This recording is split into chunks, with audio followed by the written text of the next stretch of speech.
Hello everyone, welcome to my YouTube channel.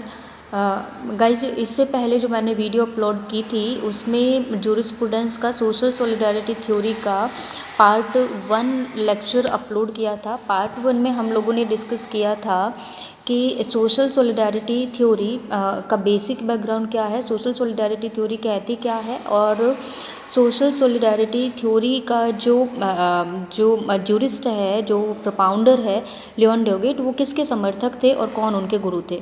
तो इस video में मैं स्टार्ट करने वाली हूँ आगे का पार्ट, और पार्ट 2 में रिमेनिंग जो थ्योरी थी हमारी, जो थ्योरी का पार्ट बचा हुआ था, उसको डिस्कस करेंगे। So let's start. I have discussed that law is the instrument of social solidarity. Law जो है वो किसका इंस्ट्रूमेंट बन जाता है? सोशल सॉलिडारिटी का इंस्ट्रूमेंट बन जाता है। अब आगे जो लियोन ड्यूगिट है, गाइस देखिए, यहाँ जो मैं वर्ड्स बोल रही हूँ वो कोई मेरे अपने वर्ड्स नहीं है। लियोन ड्यूगिट ने उस थ्योरी के बारे में जो कहा है, इस थ्योरी में लॉ के बारे में जो कहा है, वो चीज़ें हम लोग डिस्कस कर रहे हैं। तो आगे लियोन ड्यूगिट कहते हैं कि जो लॉ है वो लॉ कोई अधिकार नहीं है। Law is not the body of rights, कोई अधिकार नहीं है लॉ, लेकिन it is about the duty. Law क्या है कि हमें कुछ ड्यूटी असाइंड कर रखी है, हमें कुछ ड्यूटीज़ दे रखी हैं, और उन ड्यूटीज़ को फॉलो करना ही सोसाइटी में हर एक व्यक्ति का ऑब्लिगेशन है। तो इसी को लॉ कहेंगे। सो ड्यूगिट जो है वो क्लियरली मना कर देते हैं कि लॉ कोई अधिकार नहीं है, कोई राइट्स नहीं है। कुछ ड्यूटीज़ हैं सोसाइटी में, हर व्यक्ति के एक ग्रुप को वो ड्यूटीज़ असाइन कर रखे हैं, और उन ड्यूटीज़ को फॉलो करना ही पड़ता है उस व्यक्ति को। आगे जो ड्यूगिट कहते हैं लॉ के बारे में, वो कहते हैं कि law is made by legislative power by majority of society. तो ठीक बात है, हम लोग ही तो होते हैं जो बेसिकली लॉ बना रहे होते हैं, that is legislature. So legislature को बनाने का काम कौन करता है? हम लोग। तो हम लोग क्या है, अपनी मेजॉरिटी से एक व्यक्ति को चुनते हैं जो जाके संसद में बैठता है। तो इस तरह से लेजिस्लेचर को जो सुप्रीम पावर दे रखी है लॉ बनाने की, वो बाय मेजॉरिटी ऑफ पीपल या बाय मेजॉरिटी ऑफ सोसाइटी ही मिली हुई है। सो आगे ड्यूगिट कहते हैं कि ये जो लॉ है भाई, वो लॉ मेजॉरिटी ऑफ सोसाइटी की परमिशन से बन रहा है। लेजिस्लेटिव पावर जो भी दे रखी है वो मेजॉरिटी ऑफ सोसाइटी ने ही दे रखी है, लेकिन इसको भी फॉलो करना चाहिए रूल ऑफ सोशल इंटरडिपेंडेंस। तो जो लॉ मेकर्स हैं उनको भी सोशल इंटरडिपेंडेंस के कॉन्सेप्ट के अकॉर्डिंग चलना चाहिए, ये ड्यूगिट का कहना है। सो द स्टेट, आगे जो ड्यूगिट, सॉरी गाइज, अभी मैं ये वीडियो जो बना रही हूँ कॉलेज में बना रही हूँ, सो सॉरी फॉर इनकन्वीनियंस, बीच बीच में इतना डिस्टर्बेंस पीछे से आ रहा है, सीरियसली वेरी सॉरी। और एक्चुअली वैसे ही बनाने का टाइम नहीं होता है, तो अभी मैं फ्री थी, मैंने सोचा कि एक दो वीडियो अपलोड कर देती हूँ। So sorry for your inconvenience, please adjust कर लीजिएगा गाइज। तो मैं बता रही थी कि जो लॉ है वो लॉ में क्या है, लॉ जो है वो लेजिस्लेशन ने बनाया है, लेजिस्लेटिव पावर है, लेकिन वो भी सोसाइटी ने दी है। और सोसाइटी ने जो दी है फिर भी उसको क्या करना चाहिए, सोशल इंटरडिपेंडेंस के रूल को फॉलो करना चाहिए। फिर आगे ड्यूगिट कहते हैं कि जो स्टेट है वो एग्जिस्ट करता है for performance of public services. मतलब कोई अपनी सेवा करने के लिए स्टेट नहीं है। स्टेट किस लिए है? स्टेट का कॉन्सेप्ट है लोगों की सेवा करने के लिए, पब्लिक सर्विसेज के लिए, और पब्लिक सर्विसेज को परफॉर्म करना ही स्टेट का काम है। एंड यहाँ पर जो पब्लिक सर्विसेज है, जैसे ऑस्टिन ने क्या कहा था कि जो लॉ है वो लॉ क्या है, वो सॉवरेन बना रहा है, एंड वहाँ पर सॉवरेंटी शो हो रही थी। लेकिन ड्यूगिट ने कहा कि कोई सॉवरेंटी नहीं है, law is not only for exercise of sovereignty. बस जो लॉ है वो लॉ के द्वारा ही स्टेट का कॉन्सेप्ट एग्जिस्ट करता है। तो स्टेट का काम क्या है, वो परफॉर्मेंस ऑफ पब्लिक सर्विसेज होना चाहिए, ना कि सॉवरेंटी दिखाना, ना कि कोई सुप्रीमेसी दिखाना।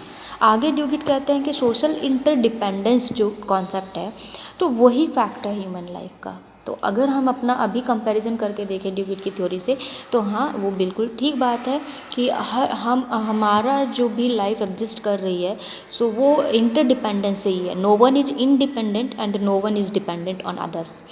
सो सभी क्या है, इंटरडिपेंडेंट है। इंटरडिपेंडेंट मीन्स म्यूचुअली डिपेंडेंस है सबके बीच में। आगे फिर वो कहते हैं ड्यूगिट आगे ड्यूगिट कहते हैं कि मैन जो है सोसाइटी में जो भी व्यक्ति हैं उनको एक दूसरे के साथ मिलकर के काम करना चाहिए. They should work with one another, they should work with each other, and all the human activity, जितने भी ह्यूमन एक्टिविटीज हो रही हैं उन सभी में ऑर्गेनाइजेशंस जो होते हैं उन सभी को वो डायरेक्शंस फॉलो करना चाहिए, जो भी डायरेक्शंस उनको दिए जा रहे हैं. म्यूचुअल असिस्टेंस करना चाहिए. और इसी को, इन्हीं सारी चीज़ों को ड्यूगिट ने प्रिंसिपल ऑफ सोशल सॉलिडारिटी कहा है. तो आप सभी को सिर्फ उसको थ्योरी में घुसने की ज़रूरत नहीं है ज़्यादा, सिर्फ कॉन्सेप्ट को समझना है. ये कॉन्सेप्ट क्या कहता है? ये कॉन्सेप्ट कह रहा है केवल सोशल सॉलिडारिटी के बारे में. सोशल सॉलिडारिटी क्या है? इंटरडिपेंडेंस ऑफ पीपल, और जो लोग एक दूसरे की सहायता कर रहे हैं सर्विसेज दे करके या फिर ऐसे ही म्यूचुअली हेल्प कर कर, तो उसी को सोशल सॉलिडारिटी ड्यूगिट ने कहा है. सो अगर मैं इस थ्योरी को एनालाइज करने के बाद पता चलता है कि जो ड्यूगिट हैं उन्होंने सेंट्रल पावर ऑफ स्टेट जैसे कॉन्सेप्ट को क्या कर दिया है? रिजेक्ट कर दिया है. कि कोई सेंट्रल पावर नहीं है, कोई स्टेट कोई सुप्रीम नहीं है. सुप्रीम कौन है? सुप्रीम यह जनता है, ये पब्लिक है. और ये जो पब्लिक है वो अपने आप से ही लॉ बना रही है ना. अपने आप से ही लॉ बना रही है मीन्स कि जो लॉ बनाने वाले हैं उनको ये पब्लिक ही भेज रही है, ये पब्लिक ही उनको चूज़ कर रही है इलेक्शन के थ्रू. तो ऐसे ही जो ड्यूगिट हैं उन्होंने फेवर किया नेचुरल लॉ को along with this theory, not the supremacy of the state and not the central power of the state. तो सेंट्रल पावर ऑफ स्टेट को, सुप्रीमेसी ऑफ स्टेट को ड्यूगिट बिल्कुल ही रिजेक्ट करते हैं, वो इसको नहीं मानते. लेकिन एक बात यहाँ रह जाती है, कमी रह जाती है ड्यूगिट के सिद्धांत में. वो कमी क्या है? कि इन्होंने यह क्लियर नहीं किया कि जो सोशल सॉलिडारिटी वर्ड है उसका मीनिंग क्या है. देखिए, अगर कोई अपना सिद्धांत दे रहा है तो सबसे पहले उसको अपने उस पर्टिकुलर टर्म का मीनिंग तो समझाना चाहिए. If I am writing something, तो मैं उसको लिखने से पहले उसके बारे में बताऊंगी तो सही कि ये मैं इसलिए लिख रही हूँ एंड ये जो लिख रही हूँ उसका ये एक्सप्लेनेशन है. तो यहाँ पर एक्सप्लेन तो कर दिया ड्यूगिट ने, वो तो ठीक है, लेकिन इन्होंने एक पर्टिकुलर टर्म दी सोशल सॉलिडारिटी और उस टर्म का कोई मीनिंग नहीं दिया. अब हम अगर इसका की फैक्ट जाने थ्योरी का, तो वो की फैक्ट क्या है? Interdependence of man in the society में लोगों की जो एक दूसरे पर निर्भरता है, जो आपसी निर्भरता है, वो आपसी निर्भरता ही सोशल सॉलिडारिटी थ्योरी का एक की कॉन्सेप्ट है. सो गाइज़, ये था हमारा सोशल सॉलिडारिटी का सिद्धांत. आई होप आप सभी को समझ आया होगा. मैंने जितना सिंपल हो सकता है उतना सिंपल इसको करने का कोशिश किया है.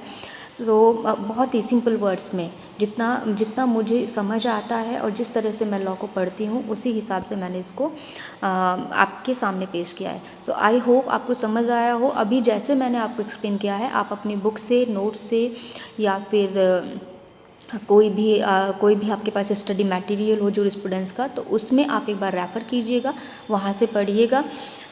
आपको ये ड्यूगिट का सोशल सॉलिडारिटी का सिद्धांत बिल्कुल क्लियर हो जाएगा. Thank you so much guys. I hope आप सभी अच्छा कर रहे हैं, अच्छे से पढ़ रहे हैं. Thanks again for watching my video. और guys please like and share this video, जिससे कि और स्टूडेंट्स जो हैं उनका भी ये कॉन्सेप्ट क्लियर हो जाए. जो स्टूडेंट्स पढ़ने में प्रॉब्लम बहुत होती है, हम सभी को, जब हम पढ़ते थे तो हमें भी बहुत बोरिंग लगता था. तो सब्जेक्ट ही बोरिंग है, लेकिन उस बोरिंग सब्जेक्ट को भी इंटरेस्टिंग बनाना हमें पढ़ना पड़ेगा. Because jurisprudence is the grammar of law का ग्रामर जूरिस्प्रूडेंस ही है.